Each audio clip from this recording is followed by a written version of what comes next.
Okay, good evening, everyone. Thank you for being here. Welcome to tonight's Planning and Development Control Committee meeting. My name is Councillor Omid Miri. I am the chair of the committee. Before we start, I'd just like to remind participants of a few housekeeping points.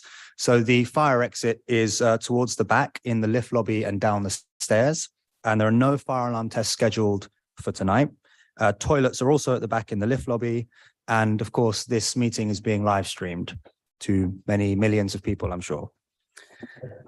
I now move to item 1 on the agenda, which is apologies for absence. And we do have apologies from Councillor Harcourt, and there are no further apologies. So we'll move on to item 2, which is declaration of interests. And do any members have declarations of interest? No? Okay, no declarations of interest. If that can be noted, please. And that brings us to item 3, which is minutes of the meeting held on 8th of November 2022. Are the minutes agreed? Agreed. Okay. See no further comments, if that can be recorded as well. And so now we move on to item 4, which is land north of Westfield Shopping Centre. And can I please ask the presenting officer, Neil Button, to introduce the report? Thank you.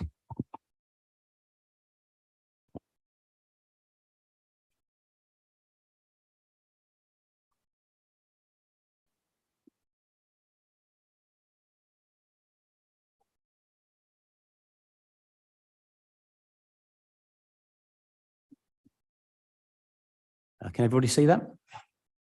Good. Good evening, councillors.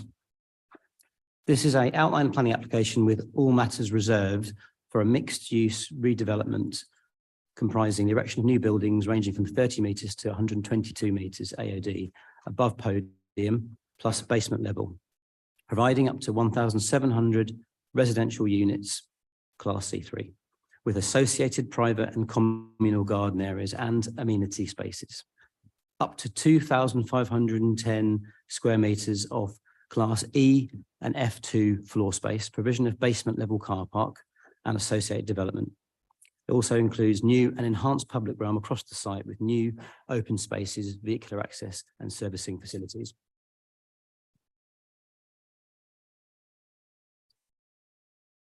The slide on the screen is the red line, which relates to Block C of land north of Westfield Shopping Centre in Shepherd's Bush. The area within the red line currently houses a bus layover facility for TfL and an energy centre which supports the wider development of Westfield, the extension that you can see with the mall extension, and then also the residential building Newell Court on the left-hand side of the screen. Site's located within the White City regeneration area within the local plan and the opportunity area within the London plan.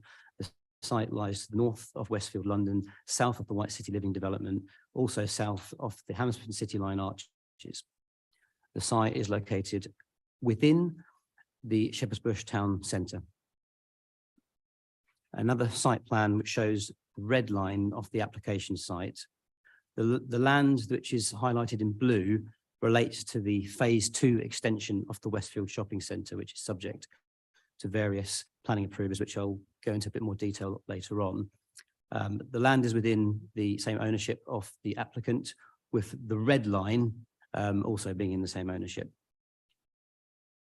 As I mentioned, the site is located within the regeneration area within the local plan, and this allocates 6,000 indicative homes within the local plan, 7,000 plans within the opportunity area policy within the London plan, and also 10,000 new jobs.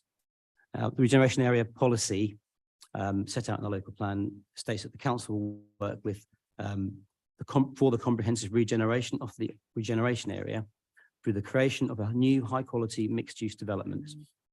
And that will include major research academic facilities, supporting retail, community facilities and open space. In order to achieve this, the policy states that the council will provide social, physical, environmental and transport infrastructure, encourage new open spaces, secure benefits for the wider community, improve connections to the local area, integrate with the urban rail, urban grain. There are scope for tall buildings and high density, and also improve pedestrian and cycle infrastructure. Now, the site itself lies within the strategic allocation site WCRA1, The site's highlighted in red, but the strategic site includes land to the west, the shopping centre, of north of the shopping centre, including the television centre, the former M&S, now White City Living development to the north of the railway, the former Dairy Crest site now owned by Imperial College, and then the former Imperial Woodlands site, along with the former Media Village to the west of Wood Lane. They all form part of the strategic site policy. And the policy for this site is that there should be regeneration within this White City East area for a mixed-use urban quarter. And that should include large amounts of housing, include community and employment uses, should fit within a detailed master plan for the area, provide a network of green spaces and a local park, should provide high quality places for living and working, respect the setting of the Grade 2 listed former BBC Television Centre, and contribute to the provision of social and physical infrastructure. As I mentioned, there are several other sites within the regeneration area, including the Imperial College land, White City Living, St James, the Centre House development also by St James, and the BBC Television Centre by Stanhope. Stanhope are also developing the former Media Village, and Imperial College are developing the former Woodland site to the north of the A40. These are some more images of the emerging developments, and the thing to sort of pick up is the scale of these developments and the density of the developments are of the highest sort of possible density, suitable in terms of design standards, and include a number of tall buildings. It also includes redevelopment of the Wood Lane arches between the Westfield site and the St James White City Living site to the north. And so those arches are subject to planning approval for commercial uses and opening up a number of arches along the way. This is a fairly recent photograph showing the site, or not the site, the wider development site, Westfield, from Wood Lane, with the White City Living development to the left of the screen. The site itself, as I mentioned earlier on, comprises a TfL bus depot, a labour facility, and an EON energy centre, which is at the bottom of the site, which you can see in this slide. The bus facility was re-provided from an earlier location outside of Dimco and inside of Dimco, the Grade 2 listed building to the west of the site. This facility was moved to the part of the site which you can see on the slide hatched in pink. Also, that included an energy centre which was designed to support the wider development proposals that I'm about to speak about. That bus labour facility, as you can see in the bottom right-hand image of the screen, indicates how it's accessed from the ground level from Aerial Way. These are some more photographs taken from the podium level outside the shopping centre, looking down towards the bus labour facility and the energy centre on the right-hand side.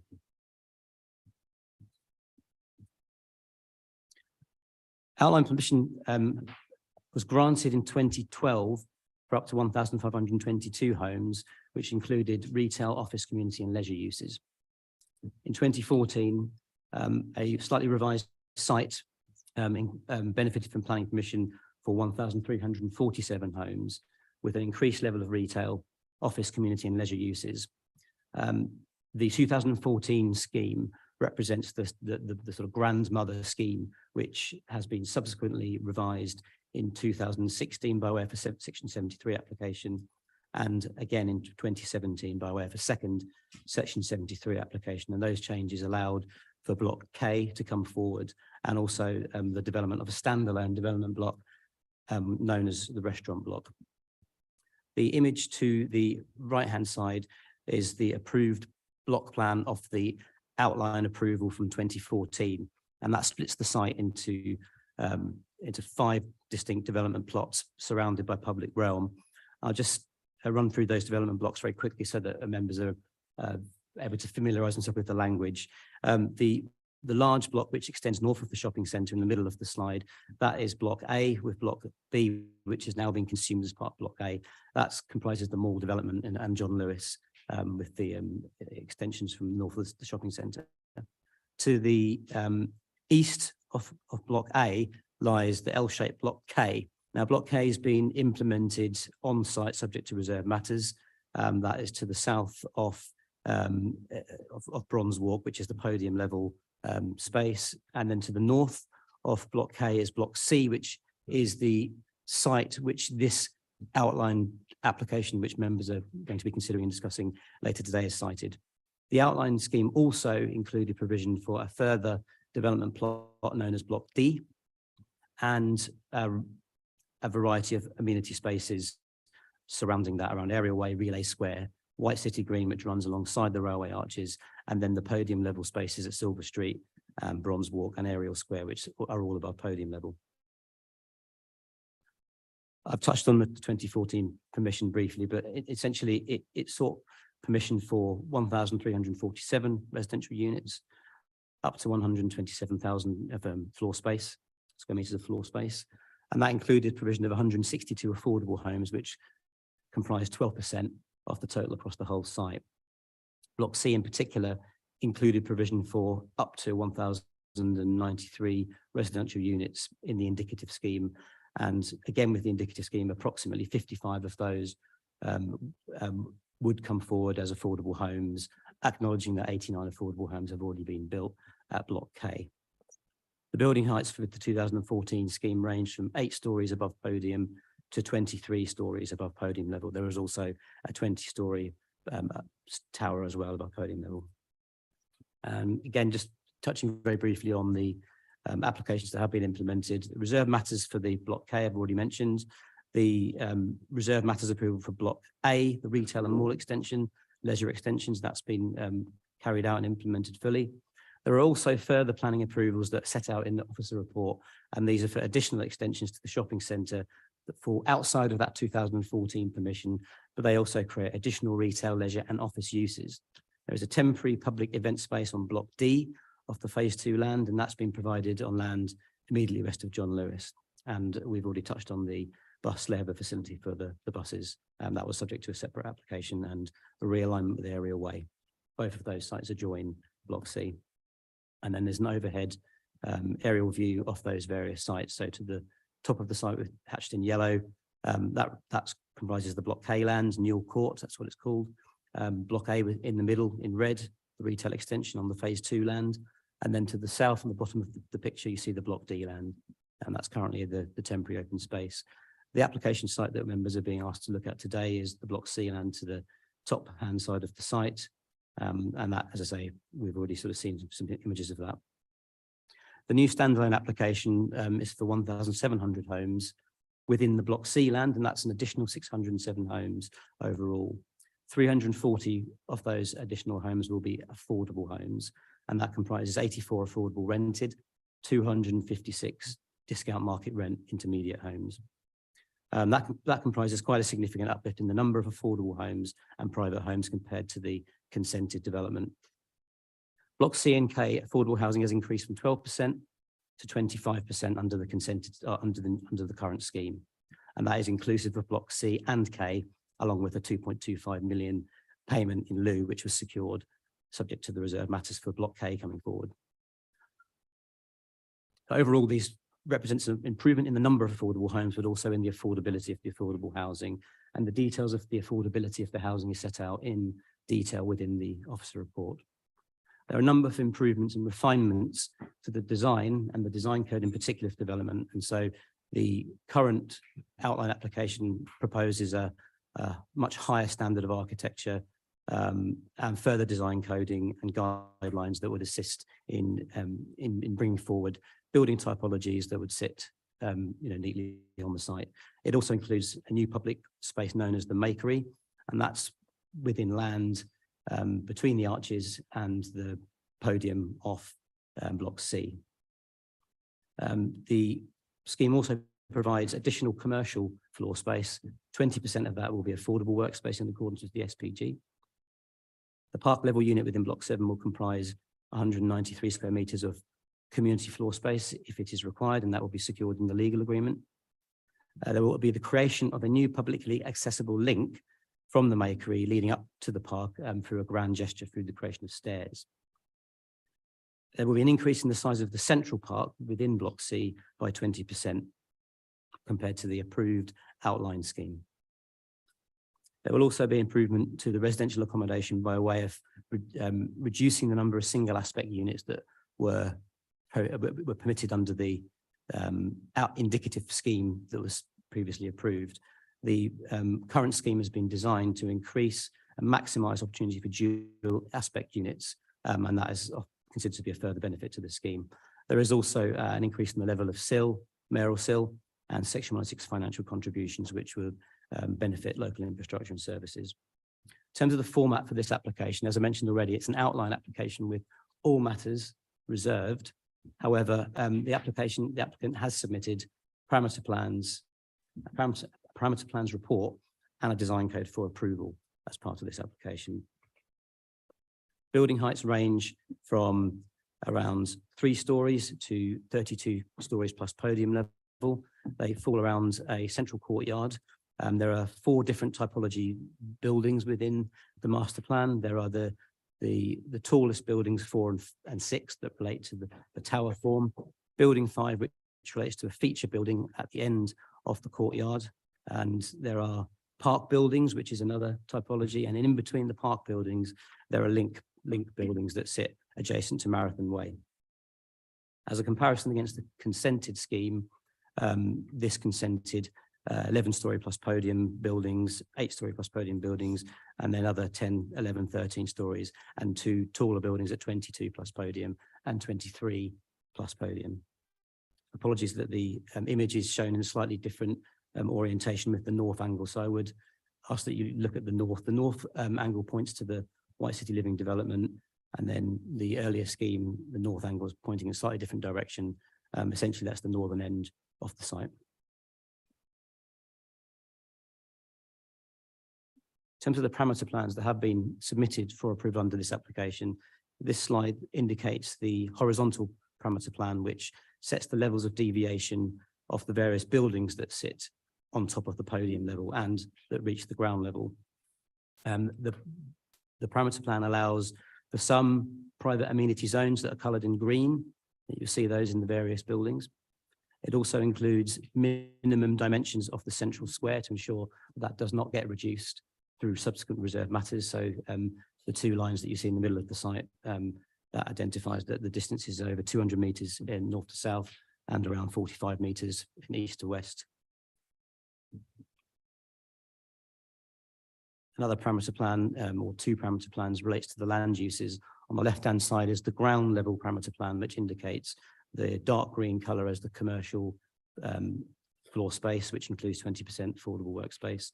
The light green includes residential amenity, so lobby areas and communal areas, with the yellow coloured land uses comprising residential. You can see that more on the image to the right-hand side, which indicates that the predominantly residential buildings are at podium level, with the residential amenity and communal facilities, lobbies in the light green colour. The L-shaped blue colour in block 7, that's the community or commercial use. There is flexibility to use that as the residential use if there isn't commercial take-up for that use, but the parameter plan makes provision for those land uses. This parameter plan identifies the different public realm provisions that are included within this outline application. The area to the top is known as the Makery in orange. The area in green is the central courtyard, which is publicly accessible. The areas around the various buildings at podium level and at ground level are Marathon Way and the podium level areas. The pink coloured area surrounding building 5 is a residence communal amenity space area at the base, and there are purple areas outside of the buildings for private residential amenity. And this image identifies the access routes circulation around the site from ground level. And so where you see the brown lines, they represent the pedestrian movements around the site. The green lines represent the vehicular and servicing routes. And so if you can follow the line to the right-hand side of the image, you'll see a green line pointing into building 3B. That is the access for the basement car park that sits within the podium. And then to the north of that, there is a turning area for taxi drop-offs and facilities. As I mentioned, the application has been subject to several design review panels, and various designs sessions with the council officers. And so the applicants produced detailed design coding to ensure the architectural quality is safeguarded in the reserve matters. I've included a few extracts from the tall buildings 4 and 6. As you can see with the image on the right-hand side, there is quite a lot of design detail and thought that's gone into make sure that the elevations have sufficient depth and articulation. And that's something that's really been sort of followed through into the design codes that are submitted for approval. This is a similar section detail for the feature building 5. And again, there are design codes and design guidance that would ensure the future reserve matters will comply with those codes and demonstrate high quality. The illustrative master plan is not submitted for approval, but it is submitted as an indication of what potentially could come forward through the reserve matters. And so you can see in the middle, the central courtyard provides a sort of well-landscaped area, includes children's play space, allotment gardens, orchards, amenity areas, and that space would be publicly accessible for the majority of the day. Within the roofs, there are biosolar roofs, green roofs, which are shown in this plan as well. The ground level space in between the arches and the northern edge of the site comprises the makery, and this generates a new publicly accessible open space to generate some activity, vibrancy at the base of the buildings, and that would really sort of enliven the area and provide a route through to the development to the north at St James, White City Living. And again, there's some further images of the design intent that the architects have produced to indicate what type of quality could be delivered if the design codes and parameter plans are followed through into their next stages. Again, this is an image of the towers, and you can see the depth of the elevations, and that's something that's been subject to quite a bit of negotiation over the course of the application. A potential view of the courtyard, and a view looking north towards the top of the site along Silver Street. This is at podium level. John Lewis is located on the left-hand side of the image. And this is a view from White City Living. And finally, a view from Television Centre forecourt, looking east. It's important to draw a comparison with the 2014 planning permission, which consented 1,347 homes. If the current Block C application was added to the consented development, but deleted Block C from that, it would make provision for around 1,954 homes. That would include development on Blocks D and the as-built Block K. The maximum number of residential units in Block C within the consented scheme is 1,093. That's gone up by 607 units to 1,700. The level of affordable homes has gone up from 162 to 429. That includes the development of Block K. And both schemes make provision for the payment in lieu, 2.25 million. The overall percentage of affordable homes has gone up from 12% by unit number to 25%, and that includes a sort of notional provision from the 2.25 payment in lieu. The maximum height of the towers of the 20 and 23 stories that were consented in 2014 has now risen to 29 and 32 stories. That's above the podium level. The 106 contribution was 20 million for the 2014 development, and that's increased by 13.5 million to 33 million. The additional public realm is now provided with the 2022 application, which includes the makery and the podium courtyard. Previously, the podium courtyard was a private space and a facility only for the residents within the development. And then the other difference is the affordable workspace is now provided within the Block C application, whereas previously there was no affordable workspace provided. I'm going to pass over to Alan to run you through some of the townscape and visual impact assessment images. Thanks. Yeah, hi everybody. So just to go through these a selection of images from the application supporting information that relates to townscape and visual impact, but obviously in the report we've covered off quite a number of assessments of tall buildings in terms of local and more strategic viewpoints that would arise given the scale of what's proposed here. So what we've got is obviously just a selection of the views that were submitted. There were a total of 34 views considered in total, but we've given an overview of about 6 or 7 here just to kind of give members an understanding of kind of as we've assessed impact in this regard. So the first one is from Kensal Green Cemetery. This is a view looking south. Now, as you can see here, the actual in the blue wireframe is the existing White City Living development, which is obviously under construction at this stage. In the yellow is the proposal which we're considering today. And if we just skip forward, Neil, one, we then have another kind of orange set of lines that then illustrate any other developments coming forward as well. So this shows in this view that really, in terms of both our tall building policies and also our heritage considerations, because of the cumulative nature of tall buildings coming forward in this location, we do not consider that the current application would result in any additional harm to that conservation area or to the set of heritage assets within that area as well. The next one then is from Wormwood Scrubs.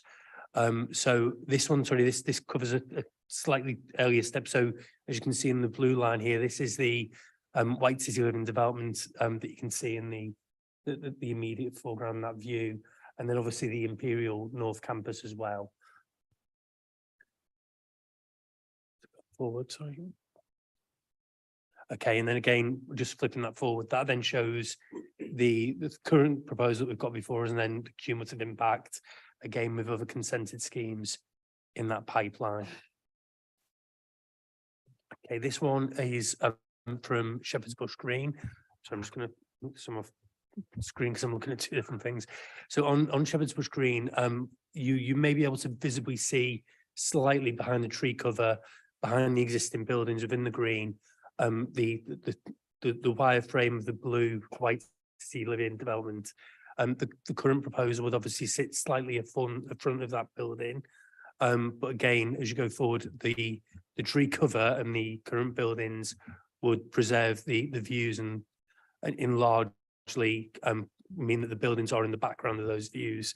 And similarly with any other proposals coming forward as well. Okay, this is a view from Television Centre forecourt. So again, and Neil's just shown you the overall kind of computer generated image of what will come forward, but for the nature of what we're presenting today, in terms of the parameter plans, these are here to show obviously the kind of the overall cumulative impact in terms of scale of what you'd be proposing in terms of the ultimate datums of the scheme.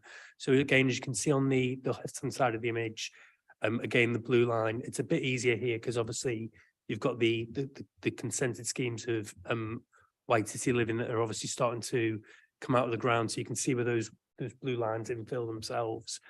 If we just go forward for the current proposal.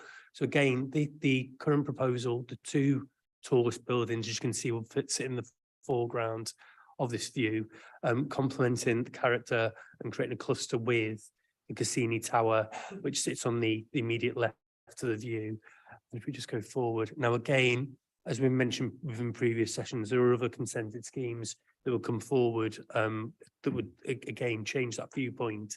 The main ones being here, the development of the ugly buildings at the forefront on the left of the image, again, to the immediate boundary with White City Living. Okay, these are some of the images, sorry, just outside of the borough. So just to, obviously, we have to consider the impact upon townscape and heritage impacts beyond our own boundary. But this is a view from Latimer Road Station at the East Platform. So this is the current view. This is with the proposal scheme in situ. So, and again, with the White City Living Cassini Tower on the right-hand side of the image. We just go forward. And then this is a cumulative impact. So again, there will be an impact on this view, but this would largely be providing 2 marker buildings to reaffirm the range of interests and uses and public spaces that are located at White City and at the Westfield campus. So again, officers consider that the the harm to this view was limited and mainly beneficial in terms of providing a wayfinding to the Westfield estate and White City overall. This is another view, again, outside of the borough. This is the Avondale Park Gardens conservation area.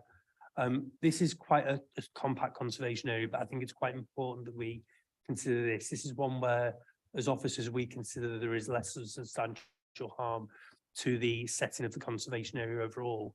I'll talk through the reasons for that now. So in terms of, as you can see in the background of the view, you've got the existing, or what would be now existing if this view were taken today, the Cassini Tower just above the car on the right of the screen.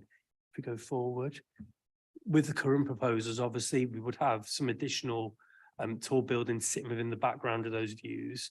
And if we go to the cumulative, again, some other of the tall buildings would reference within the background of that view. So overall, we consider there would be some harm to the appreciation of that view and the setting of the conservation area. But I think this obviously is a static view, so we have to take into account how you would perceive that from dynamic views around the setting of the heritage asset. And overall, that's why we conclude, as we have done previously for the White City living development, that the extent of harm will be limited to less than substantial harm. This again is another view. Just give me a second.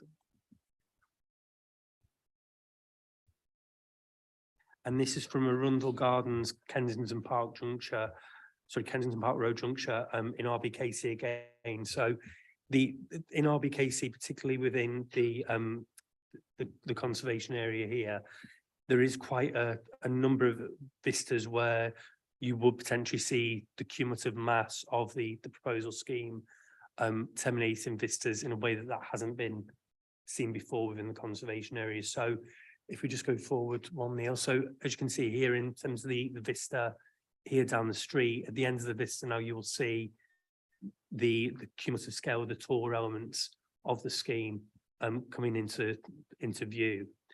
And again, if we just go forward one more. So again, cumulatively, there would also be intervisibility of other tall buildings consented as part of earlier applications within the regeneration area. In this instance, given the fact that there is a perceived element of appreciation of these structures, we have concluded there's less than substantial harm to this conservation area. Again, that is at the lowest end of less than substantial in terms of the impact upon its setting, and the fact that the eye is drawn to some point away from the historic character and significance of features within these views. Yeah, thank you. In terms of the proposed land uses, as I already mentioned, they are well supported by the adopted policies in the local plan, particularly the strategic site policy WCRA1. So the provision of community uses and commercial uses are fully in accordance with the council's policies and the opportunity area policies within the London plan, which seeks regeneration area. Proposal has adopted a design-led approach to optimise the capacity of the site, and this is in keeping with its surroundings within an emerging high-density area. Parameter plans and supporting information, including the environmental statement and the addendum, demonstrate that an acceptable form of residential accommodation with a good range of services, provision of indoor and outdoor amenity space, could be delivered at the reserved matter stages. In terms of the proposed housing, the type, the mix and the quality, officers consider that it would contribute to the overall housing delivery within the borough. It would meet or go towards meeting the 7,000 homes target set by the London plan. Council's target 6,000 homes, and so the additional 1,700 would be helpful. And particularly the 340 affordable homes that are part of this application will go towards meeting the council's own affordable housing provision. That's considered to be the maximum reasonable proportion of affordable at the current time. We've had independent valuation advice from BPS to verify that that is the maximum affordable housing that can be provided as of today, but there are early, mid and late stage review mechanisms which will be secured through the Section 106 agreement. The provisions would be consistent with the guidance set out in the council's viability protocol in the Appendix 9 in the local plan, and also advice contained within the London Plan supplementary planning guidance for affordable housing and viability.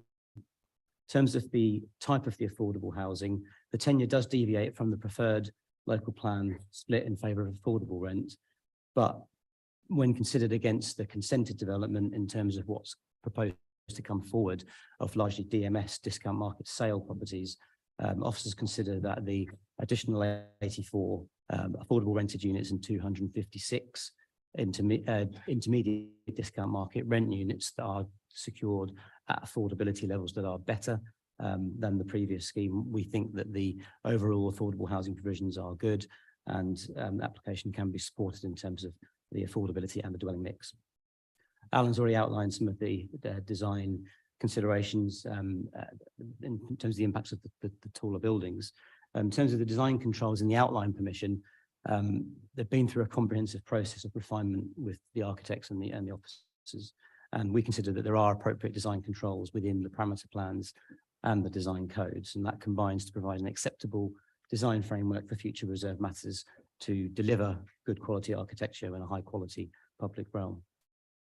In terms of the design impacts, heritage impacts, we have considered that there are less than substantial harm to the Avondale Park Gardens Conservation Area and the Ladbroke Conservation Area, along with the setting of the Grade 2 listed Dimco building. And having regard to the special statutory provisions in section 66 and 72 of the Planning and Listed Buildings Act, which allows the council to provide special consideration to heritage assets, we consider these at the lower end of the less than substantial harm scale, and would be demonstrably outweighed by the high quality of the proposed scheme, the environmental benefits, alongside the public benefits to arise out of the development. The impact of the proposed development upon adjoining and forthcoming residents within the development and forthcoming developments considered to be on balance acceptable, acknowledging that the proposals do result in some instances whereby there are losses of daylight and sunlight where they're recorded within adjacent developments in particular, and also within existing residential receptors. We do consider that the retained levels of light within the existing properties and proposed properties would on balance be suitable for high density urban high-rise developments, acknowledging that this location is already a high-rise, a high density location, and also whereby the previous planning permission has consented taller buildings and dense development. So we consider on balance, the impacts of the development to respect the principles of good neighbourliness that are appropriate to this location. In terms of the transport impacts, officers consider that the scheme would not have a significant impact on the highway network or local parking conditions. The external impacts of the development would be controlled and secured by Section 106 provisions relating to blue badge, parking, cycle and refuge storage, construction logistic plans and monitoring of travel plans, along with contributions to enhance the local area. Subject to the agreement of this development would not generate congestion or disturbance, as deliveries and servicing and drop-offs and pickups would also be secured, subject to the controls that are set out in the conditions, and also by monitoring within the Section 106 agreement. The accessibility of the site is excellent and well served by public transport. Therefore, the car parking provisions would ideally be at a lower level, and officers have identified that there is a conflict with the London Plan Policy T6.1 in terms of the provision of parking spaces. However, we've also considered that on balance, because there is a extant permission for double that car parking provision, that the level of parking provided is acceptable. In addition, 40% of the parking spaces are provided as electrical vehicle charging spaces, with the other 60% being passively provided as potential charging spaces in the future. There are also a high number of blue badge holder spaces that would support the residents in this development, along with residents in the Block K development. So overall, we find the parking levels to be appropriate in this instance, and that would justify a slight deviation from the London Plan policies. The development has been designed to meet high standards of sustainable design and construction. The applicant proposes to reduce CO2 emissions to exceed the London Plan targets. They would seek to achieve an excellent BREEAM rating for the non-residential uses, and that would be secured by condition. Proposal would deliver brown and green roofs and a sustainable urban drainage strategy, which would be secured by conditions, and that will be reflected in the final designs. Subject to the inclusion of these conditions, including a detailed drainage designs, energy technologies, and sustainable construction, the proposed development is capable of demonstrating broad compliance with the London Plan and the local plan policies. And the renewable energy that I've already mentioned do include PV panels, air source heat pumps, and they will be included wherever possible to ensure reductions contribute to 65% CO2 emissions well above the London Plan target. There is also a carbon offset contribution of 2 million secured by way of a 106 agreement. Impact of flood risk is considered to be low, therefore we consider that to be in line with policy. There will be impacts on air quality during the construction and operation of the proposed development. We've proposed a number of planning conditions, including an air quality dust management plan that will mitigate the air quality impacts during the construction phase. There will also be further monitoring of air quality during the construction, and the contributions will be secured by way of agreement. Further conditions are recommended to ensure ground contamination is remediated. Wind microclimate measures are secured at the detailed design stages, and biodiversity increases are created in accordance with the urban greening factor that's included with the application. There will be contributions towards local employment opportunities within the borough at the construction stages, and additional 106 contributions to assist with promoting local employment. 10% of the residential units will have wheelchair accessible and will contain blue badge car parking spaces. Cycle storage spaces for adapted and larger cycles will be provided on the site. Local Access Forum has provided a number of comments within the officer report. Generally, the comments that have been raised are detailed design matters that generally we wouldn't consider at the outline stage, and so officers have recommended a range of conditions, including planning obligations, and also that the Access Forum themselves remain part of the process at the reserve matters phase, subject to inclusive access management plan. The fire statement that's been submitted indicates that development will make full provision required for a suitable fire safety design over and above the minimum standards and current building regulations. These include evacuation and firefighting lifts, sufficient multiple stair core accesses being provided within all buildings, sprinkler systems, fire-resistant external materials, and access for firefighting vehicles across the sites. The London Fire Brigade and HSC Gateway 1 have raised no objections to the proposals, and as such, proposals considered to be compliant with the London Plan policies. There are also further measures secured within this application to tie the applicant down to provide the multiple stair cores within all of the buildings to make sure that that is delivered. The environmental statement and subsequent environmental statement addendums and their various technical assessments have all been considered, along with all the consultation responses that have been taken into account, and the council has sufficient knowledge and detail in order to consider the likely significant environmental impacts of the development. We've received 12 objections over the course of both consultation exercises, along with a couple of other neutral representations. The issues have been generally addressed thoroughly in the report. It's for these reasons identified in the report that permission should be granted for the outline planning permission, subject to the safeguards and the controls set out. Planning obligations to offset the impact of the development and to make the development acceptable in planning terms are secured and set out in pages 161 to 164 of the agenda. And financial contributions, these include economic development initiatives, local training and opportunities, social, physical, environmental and economic infrastructure improvements to White City regeneration area, potential contributions to the Wood Lane estate to the northwest of the site, monitoring, transport and highways improvements, the carbon offset payment. I do need to draw members' attention to the committee addendum, which includes a number of minor changes to the condition trigger points that are outlined within the addendum. There are other clarifications within the report that should also be acknowledged. Officers thereby conclude that the committee resolved that, subject to there being no contrary direction from the Mayor of London, the Chief Planning Officer be authorised to grant permission upon the completion of a satisfactory legal agreement and subsequent to the conditions in the report. Officers also advise members that if recommendation 1 is passed, then the committee should also resolve that the Chief Planning Officer, after consultation with the Assistant Director of Legal Services and the Chair of the Planning and Development Control Committee, be authorised to make any minor changes to the proposed heads of terms of the legal agreement or conditions which may include the variation, addition, or deletion of such conditions as such to be within their discretion. Thank you. Thank you very much, Neil and Alan. And actually, Neil, can I ask that you leave up the slide showing the difference between the 2014 application and this one, just the table? Thank you.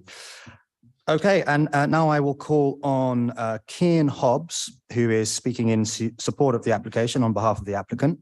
And Cian, you have 3 minutes. Go ahead. And just make sure that your mic is green before you start speaking. Thank you. Good evening, everyone. My name is Cian Hobbs and I head up residential at URW, or as we're more commonly known, Westfield. Just wanted to quickly thank you for the opportunity to speak this evening and to discuss, obviously, the next phase of the wider regeneration that has been undertaken. It's an incredibly important project for us as a business and represents a further significant investment in Hammersmith and Fulham and represents our continued partnership and commitment to the borough. The application and project represents the culmination of over 3 years' work and engagement with Hammersmith, local residents, local businesses, and the GLA.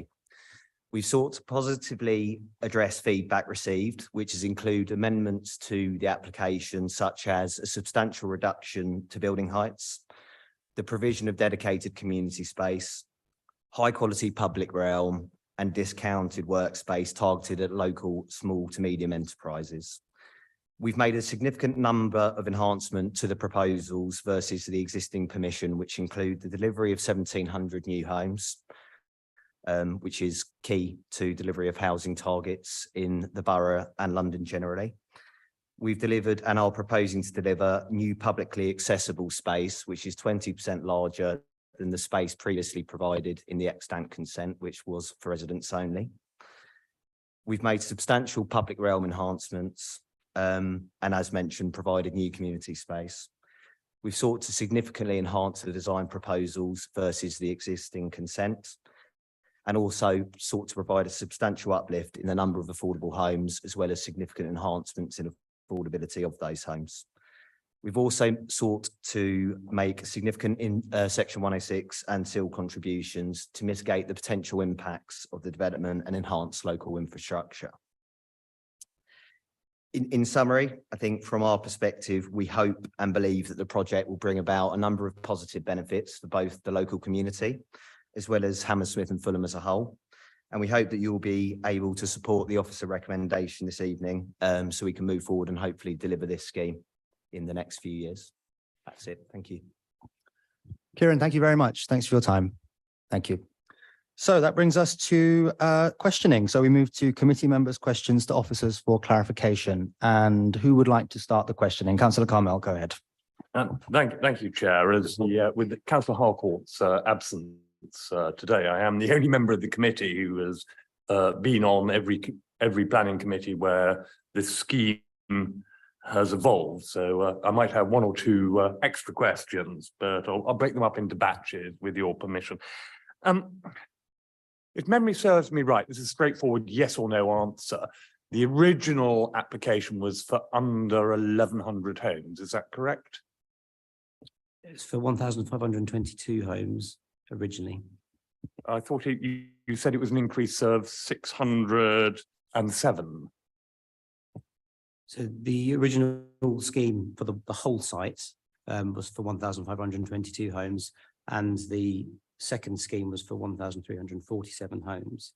But Block C from the 2014 scheme had permission for approximately 1,093 homes. So for Block C, there's 607. I'm only talking about Block C because we're only discussing Block C, and you judge each application on its own individual merits. So I will ignore all the stuff and nonsense about Block K and aggregating out and this and that and forward. So this is an increase of over 600 homes, which is near as damn it 50%. Is that about right?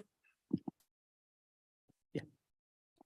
And yet by my calculations, we're providing 340 affordable homes across the different tenure types out of the 1,700, which I make it under 20% for Block C. Is that correct? If you were to exclude Block K and exclude the 2.25 million payment in lieu, then the contribution of Block C alone is around 20% on a unit by unit basis. So I think you're correct in terms of the math there. Apologies, but as I said, I'm judging this application, the one that's before me, and I'm ignoring Block K, and I'd be grateful. But talking about the 2.25 million, just doing a bit of basic maths, if you divide that by the 1,700 homes, the payment in lieu is approximately equivalent to £1,324.52. Would that be correct? Sounds correct to me. I mean, I have to say that the payment in lieu contribution isn't a payment that's based on the number of dwellings across the scheme. The payment in lieu was a payment instead of providing additional affordable housing subject to a review mechanism. And so rather than carry out a review mechanism, the applicant opted to implement Block K, which is an entirely affordable block, plus a contribution of 2.25 million. So instead, they brought forward affordable housing early and made an additional payment instead of doing a review mechanism. Yes, I do remember, but I think the pill, as I refer to it, also covers Block K as well, which so it doesn't actually just relate to Block C. So the payment is significantly less. And I remember at the 2014 committee, a long discussion about the shortfall, and I grant you the greater shortfall in affordable housing in the original scheme compared to this, and the anguished wails of it being well short of, in those days, 40% affordable housing, and multiplying that up between the number of properties in Block C and Block K, and it being equivalent to about 3 extra units instead of the sort of 500 or 600 that it would need to be policy compliant. Is were you around in those days? Yes, Councillor. You remember the conversation? I remember the committee, and I remember. Sorry, Neil, to interrupt, Councillor, if we can keep it to specifics and not about the personal memory or background, if that's okay. I just want to make sure that Sure. I am not misleading this committee, and I'm getting corroboration for my memory. Okay. That was the intent. I Okay. apologise if No, you no, thought no problem. otherwise. Thank you. Neil, would you like to carry on? Yeah. Yeah, so the committee in 2014 was justified again on viability grounds, and with that application there was a review mechanism that was secured. This is predating the London Plan guidance on review mechanisms, and so provisions that were secured at the time were considered appropriate at the time. And so as the policies are now different, the development plan is now different, this application is assessed against current development plan policies, but that doesn't get away from the significant changes to the current scheme that relate to betterment than the previous scheme. And officers are considering that it is important to take Block K into account along with the payment in lieu contribution in the round, because the development is a whole, essentially a single development with different phases, and therefore we've added that into account when you look at the numbers. Thank you. I fully appreciate that why you're emphasising Block K, but I've been repeatedly told over the decades that I've been on this committee that I can only consider the application that is before me. Now, I know that this might be a little grey area because it is part of a wider master plan, but I am sticking to the training that I have received and rules I have followed over the years, and I am just purely judging the application before us. Moving on, I'll just do this last bit and then I'll let somebody else have a go because I do have other stuff as well. Looking at paragraph 4.8, 5.18 and 8.2.10, would I be right in thinking that 59% of this development is either studio or one-bedroom apartments? The paragraph numbers again, please, Councillor. 4.8, 5.18, 8.2.10, and indeed 8.25, according to my notes. It's the 25, I think 8.2.10, I think, is the most relevant table for 59% studio and one bed.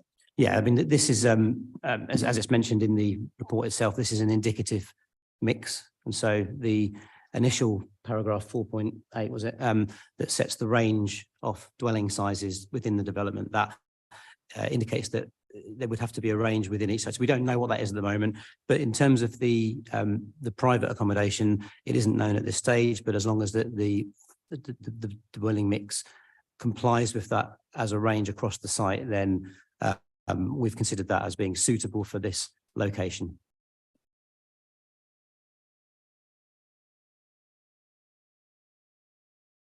What is borough policy for, and indeed London Plan policy for mix? Because we are constantly told that we have to be careful to get the right mix on each application. And for studio and one bed apartments, 59% seems from memory to be a little bit outside of policy. Yeah, I mean, as I mentioned, it's an illustrative scheme, so we're not approving the current indicative mix of housing. And so we note the comment on smaller units, but we also have regard for the location of the site and the density of development. And so we do consider that the scheme is compliant with the mix and the range that's supported in this area. Okay, thank you very much. Do we have any other questions? Yes, Councillor Walsh, go ahead. Thank you, Chair. I wanted to ask regarding the provision of cycle storage. I do note, obviously, that there is going to be quite extensive provision, including that of cargo bike provision. But as I've mentioned to this committee before about tall buildings, and particularly with the growing popularity of EV scooters as well as bikes, has there been any provision or any plans indicated about how this scheme would accommodate that particular type of transportation?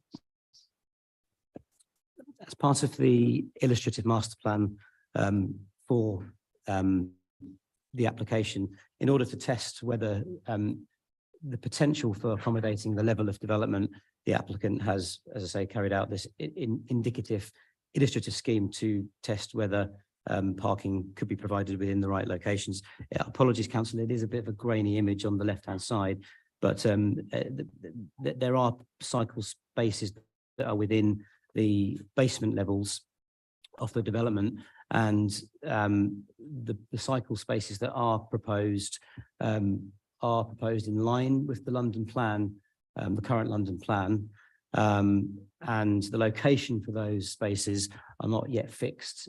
Again, mentioning it's an outline scheme, so therefore that is a detail for subsequent reserve matters.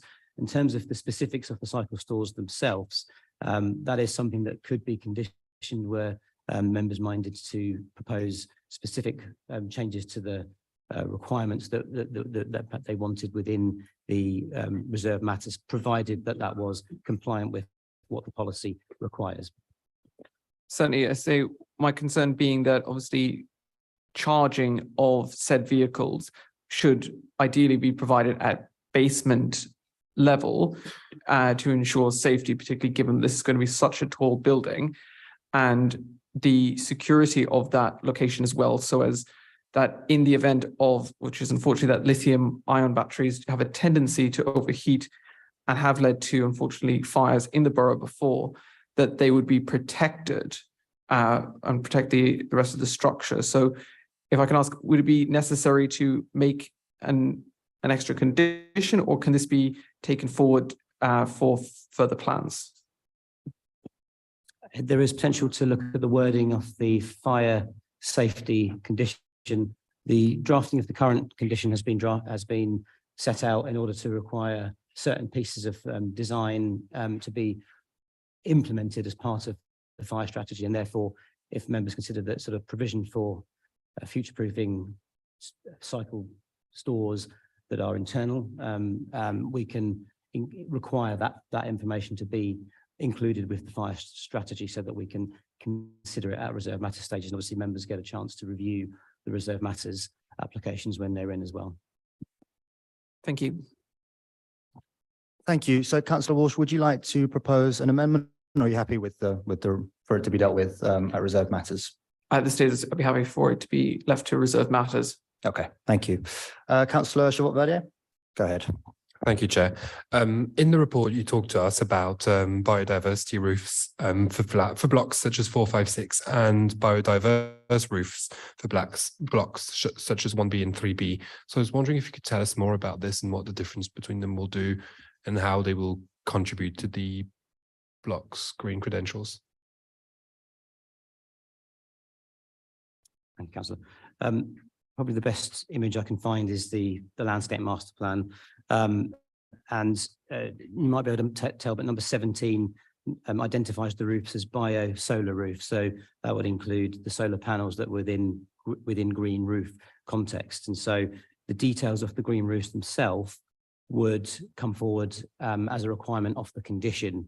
But the reserve matters would provide details about the photovoltaic arrays, along with the type of planting that was included in those green roofs. There are planning conditions that are included within the outline application that secure those details design of the green and brown roofs, and that's something that, as I say, we would need to see at that stage. But I would expect that we would see more detail in the reserve matters that would allow members to see the specifics of what's coming forward there in terms of species types, the amount of area being brought forward, and also how that would affect on the overall drainage strategy. Thank you. I had a separate question about, so in the report, it's mentioned how council has been working with disability groups such as Action on Disability, and they've been raising things such as access of taxis and chutes across the buildings and to make them accessible. And you talk in the report about review processes at an agreed juncture. I was wondering whether these groups, both internal in LBHF, which we have, and external, would still be involved in these? Yeah, the purpose of the inclusive access management plan is to demonstrate the processes that the developer is going through in terms of preparing their strategies for looking after disabled occupiers and people with impaired mobilities throughout the construction phase. But also we would require details of their consultation with stakeholders as part of that process.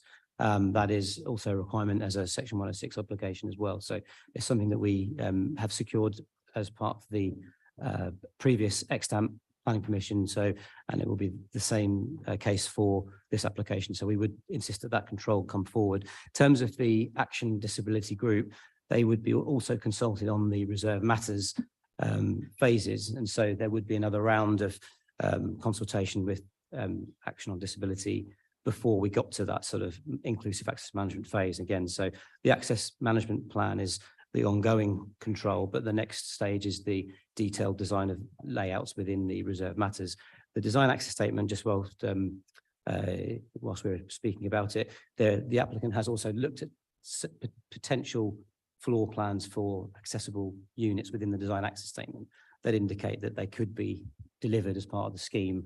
But important point to make again is that they're not for approval at this stage. They're just for illustrative purposes, just to spatially test whether a unit could accommodate the relevant standards, but also that the hallways and circulation areas would also have to be designed to accommodate movement through the buildings vertically and horizontally, along with level access to all the spaces externally as well.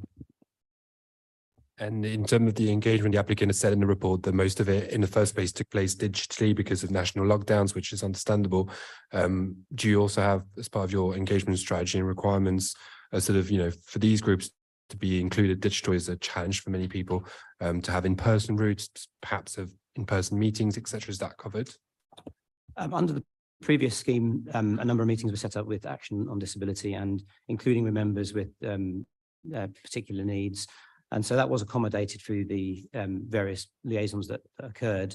That is something that may be difficult to ensure in the planning permission or in a condition wording, but the expectation would be that the developer would have to demonstrate that they've been through those steps of having meetings and liaisons that were accessible to people from all types of disabilities. Thank you. I wonder if you could talk to us a little bit about the design, because I know that among some councillors and some residents, whether they live near the White City development or not, there has been some concern about the quality of the design and the appearance of the existing, the historic parts of the scheme.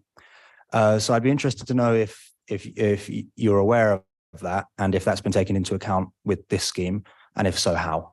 Thank you. Thanks, Councillor. So I think if I come in on this, so as has been discussed through the presentation, obviously this is an outline consent, so all matters in relation to the appearance of an architectural design of individual buildings throughout Block C aren't subject to detailed consideration this evening. But as we've gone through in the presentation, obviously there are parameter plans and also design codes that serve to give hopefully enough of that information to actually illustrate the overall intention of design quality, particularly for the tall buildings that are proposed at the northern part of the site.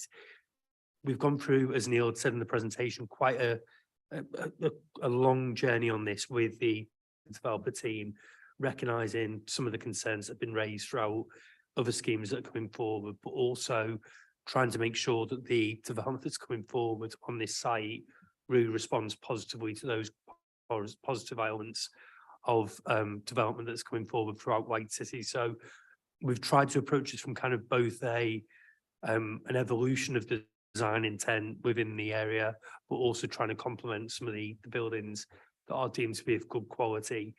Now, that obviously is quite limited in terms of the amount of insight that we've got at the moment, but as Neil said, we have got those design codes and parameter plans that help us to really reaffirm a lot of that detail sorry, that will come forward through the reserve matters.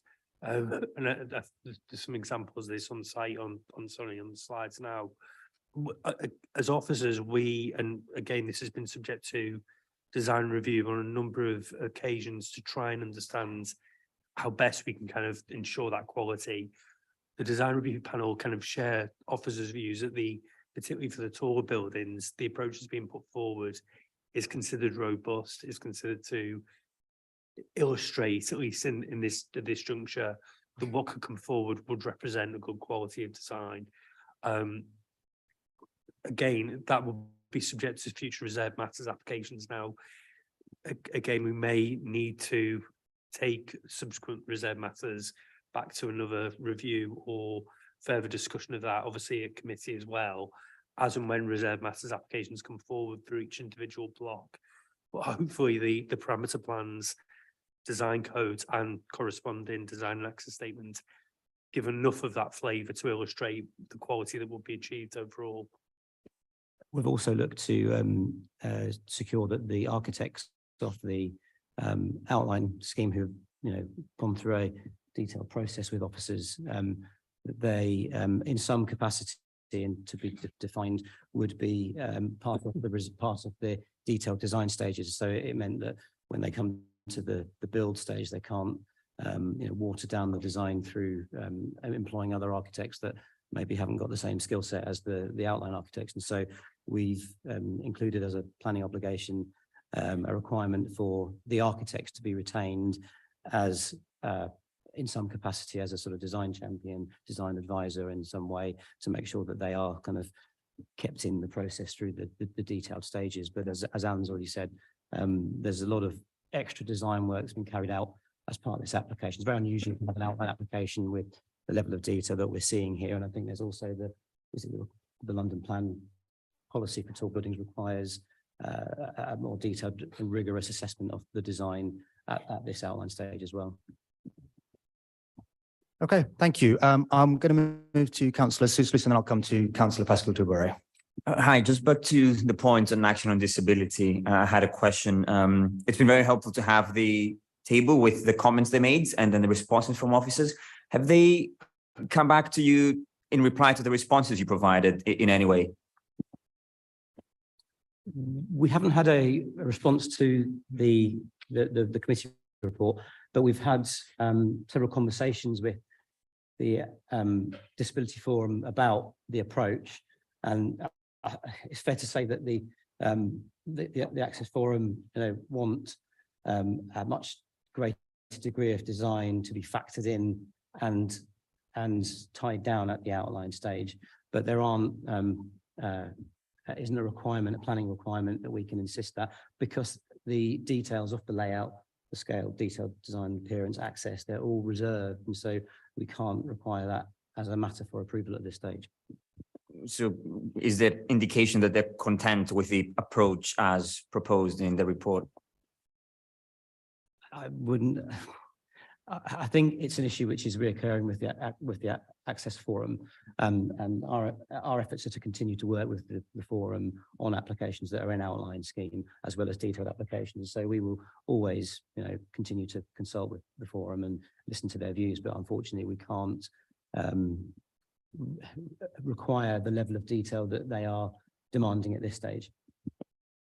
Thank you. May I move to another subject? Or on the review mechanism, that if you could just explain how, I understand that this may mean that in the future, more affordable housing may actually be delivered.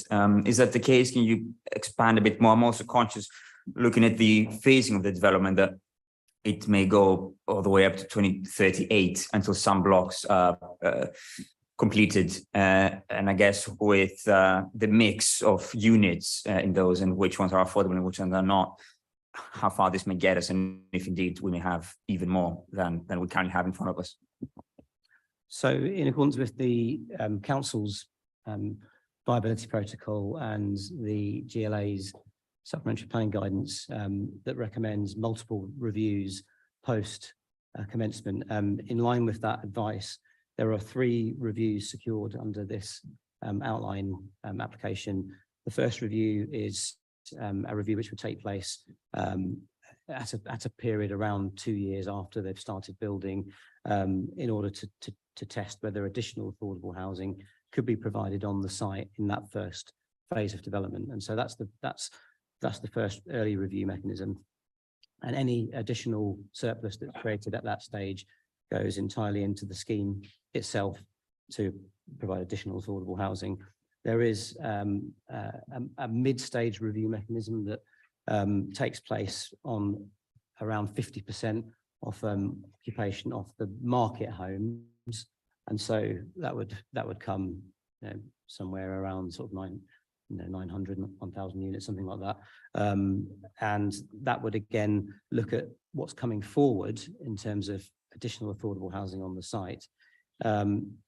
If the first review and the second review included provision for additional on-site affordable housing, then it's been identified that in blocks 8 and 9, additional DMR or affordable rented accommodation could be provided within those blocks. In the other blocks, additional discount market rent could be delivered, but not other tenures because of the core issues. And so those first 2 reviews look at on-site delivery of affordable housing up to a policy compliant level. The final review takes place after 85% occupation of the development, and that is consistent with the sort of broad principles over a late stage review for a project of this scale. And so that would only relate to a contribution in lieu. So if the early reviews hadn't yielded additional affordable housing and the final review yielded a surplus, then that final surplus would only be used towards payment in lieu contribution. The reason for that is that because the development is such a late stage that it would be very difficult to provide on-site provision of affordable with a particular tenure and housing mix when the units have already been designed. And so that principle has been accepted with the GLA officers and our housing officers, and broadly speaking, council is comfortable with the review mechanism proposals, and there is additional opportunities to secure additional affordable housing in that early and the mid-stage review, plus a contribution in the late-stage review.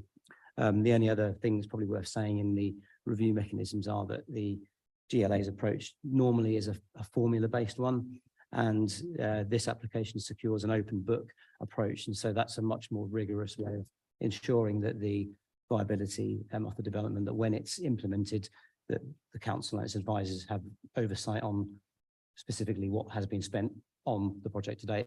So it's not an opinion based, it's more fact based in terms of the open book. And so we feel that with the GLA's support, the open book approach is a better approach for this site, and that increases the opportunities for delivering affordable on the site.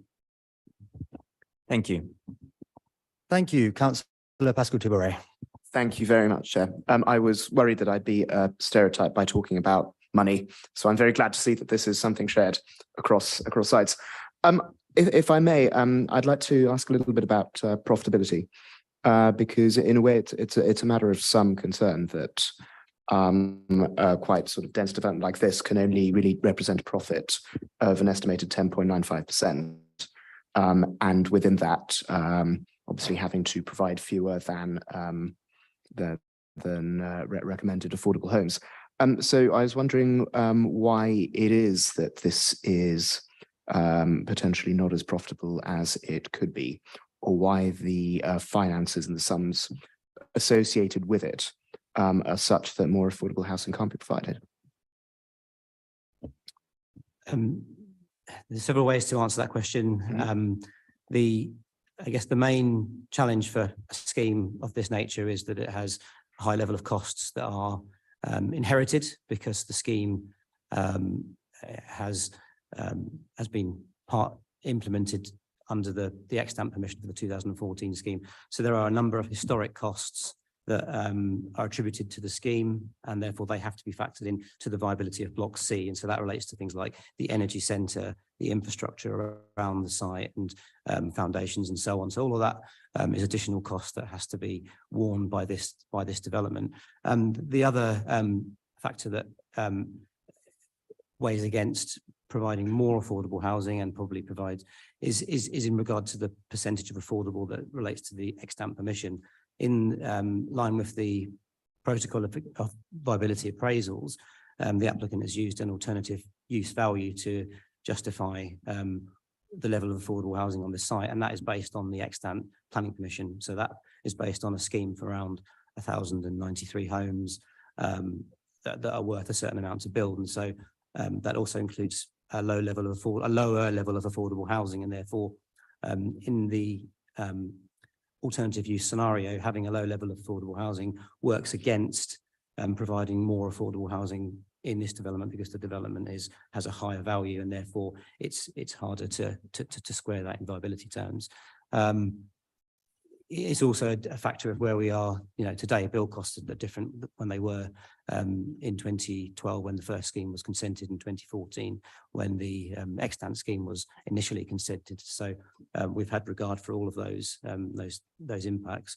The developer is largely relying on increase in sales values and profitability from properties increasing, and also hoping that a fall in build costs occurs, and obviously that's very challenging at the current time, especially with what's going on in Ukraine. So it's a challenging time, but in terms of the overall viability and profitability of the scheme, the actual size of the profit is a large contribution. It's a large profit, that's a large number, but in the internal rate of return terms, it's around sort of 13% is the target threshold that the scheme meets, and the GLA and our value as BPS consider that as a acceptable target benchmark to aim for, which still ensures that there is adequate profitability within the scheme when they come to implement it. Thank you very much. And if I may follow up, obviously within that calculations, there's a lot of uncertainty. As you said, the cost of labour, the building costs, frankly, the value of prices. If this is not going to be done until 2038, then there's quite a lot of variables. So what tolerances is within that number, and what's a kind of standard deviation that we're looking at in terms of how well this could go, or potentially how difficult this might be? The scheme will provide a minimum level of affordable housing, 106 contributions, so it won't provide any less than what's secured in the permission. It's a upward only review, therefore, if things go badly, there isn't anything lost from the scheme, so to speak. So what we potentially could be securing won't be any worse at this point in time, but there could be benefits if things improve. Not sure that answers your question fully, but I think that's the purpose of setting affordable housing obligations and contributions at this stage, so that they can't be reduced as a result of review mechanisms, so that we are protected against that from happening on this occasion. Thank you, Councillor Carmel. Thank you, Chair. If I could draw your attention to paragraph 4.3 on page 56. Could you tell me what is the height of block 2B?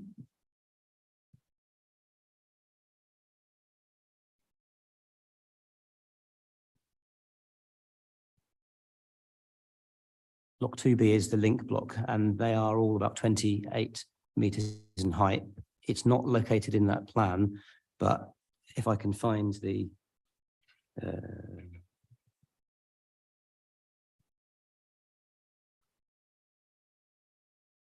so 2B, which you can see in this heights plan, is two-storey. And this is not the only table or paragraph in the report that omits block 2B. Is there something special about 2B, that it is covered by some sort of Official Secrets Act and we can't be told about it? I think it's actually meant to be one. I think it's listed as 1B, but it's meant as 2B in the report, I believe. It's a typo.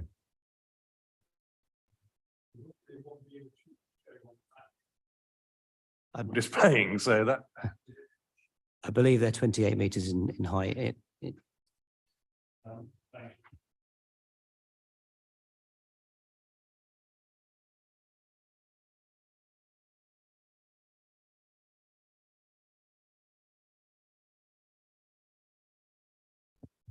I mean, if it helps, the block 2B is a link block, and therefore that's essentially the same height as the podium.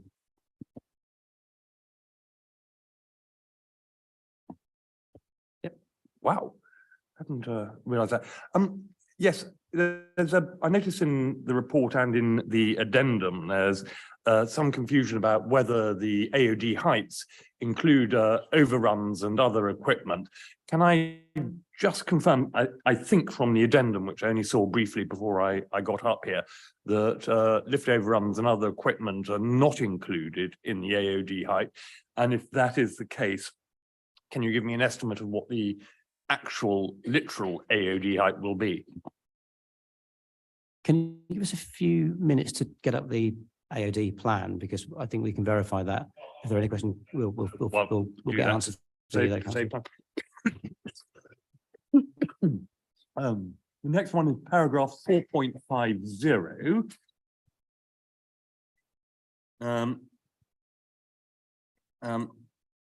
I noticed that it says there are modest increases in height to the following buildings, blocks 1, 7, 8, and 9, and modest reductions to the infill buildings. I've been around this committee long enough to know that sometimes officers' description of modest does not correlate with my description of modest. Could you give me some sort of idea of, in this particular instance, and I'm sure you're a very modest man, what modest relates to with regard to 1, 7, 8, 9 and to 1B and 2B? Certainly. So the modest increase is in reference to the changes to the scheme that occurred post submission, and a number of the buildings 4 and 6 were reduced by, say, more substantial reductions, and then there were modest increases in height to certain buildings within the site in order to increase the height of those buildings so that additional residential floors could be accommodated within the indicative master plan. Sorry, let me try and make my point clear. I was obviously being too clever by half. How much have the increases been on 1, 7, 8 and 9 in meters?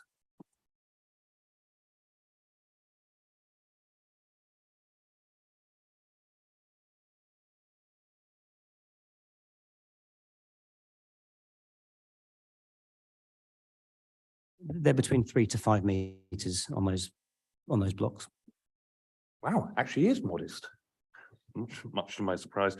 The next one is with relation to paragraph 5.21 and also 5.41, which is with regard to the interference with the Heathrow radar. And I noticed that Nat says that this can be overcome with modifications to the radar at Heathrow, but I don't see the cost of that included in the heads of terms. And I think it is unreasonable to impose on the airport costs because that they will have to implement on grounds of safety for something that we allow to get built over here. And indeed, I remember many years ago when we proposed wind turbines on the top of the Edward Woods estate, when Heathrow objected, we as the developer, LBHF, withdrew the application because we took the view that the safety of the passengers flying over the borough was far more serious. So who is going to pay for the modifications to the H10 radar mitigation? That isn't a question that I'm qualified to answer, unfortunately. So, well, I am actually reasonably concerned that we may be imposing unreasonable costs on Heathrow. And I don't know if the legal officer could give a view on whether if we impose, if we allow something that imposes a direct financial penalty on somebody else, whether there is any comeback by that person to mitigate their loss. In this situation, I don't see how we could impose on Heathrow to be responsible for the cost of this mitigation. Let me try and rephrase it. If we grant this, and according to paragraph where it's gone, 5.41, if I just pull it up, hang on. NATS, which is the National Air Traffic Service, are concerned about the development's potential impact on its H10 radar at Heathrow Airport. However, they consider that the impact could be resolved through a modification to the radar, and NATS would be supportive of planning conditions attached to any planning permission. Now, as far as I read that, they want a planning condition, which I think they mean something in the heads of term on the section 106, that the developer has to pay for the direct financial consequences of their build.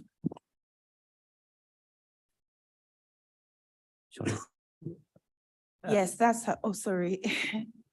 Yeah, so there are the two conditions that set out in the report, 12 and 13. 12 is relating to radar mitigation, and 13 is around the construction management strategy. It was about the payment for it. The wording of the condition, it requires a radar mitigation scheme on the H10 radar at Heathrow Airport, including a timetable for its implementation during construction, shall be agreed with the operator, and details shall be submitted to and approved in writing by the local planning authority. Any agreed mitigation shall be implemented in full throughout the construction phase. So the conditions can't require contribution, but the details of what needs to be secured in terms of the radar will be set out in that condition. And so to that end, if there is a financial requirement, that would have to be agreed between the parties, but not through not through directly through the planning condition. Yeah, I did read those conditions, but I was always under the impression that if you're going to impose financial requirements on a developer, well, I was always told, and I don't know whether there have been changes to the system since, that it's better putting it in a legally enforceable section 106 to require financial conditions. And I was just somewhat concerned. But if you're happy that the wording is such that we're not going to have planes crashing down on the Edward Woods estate, I'm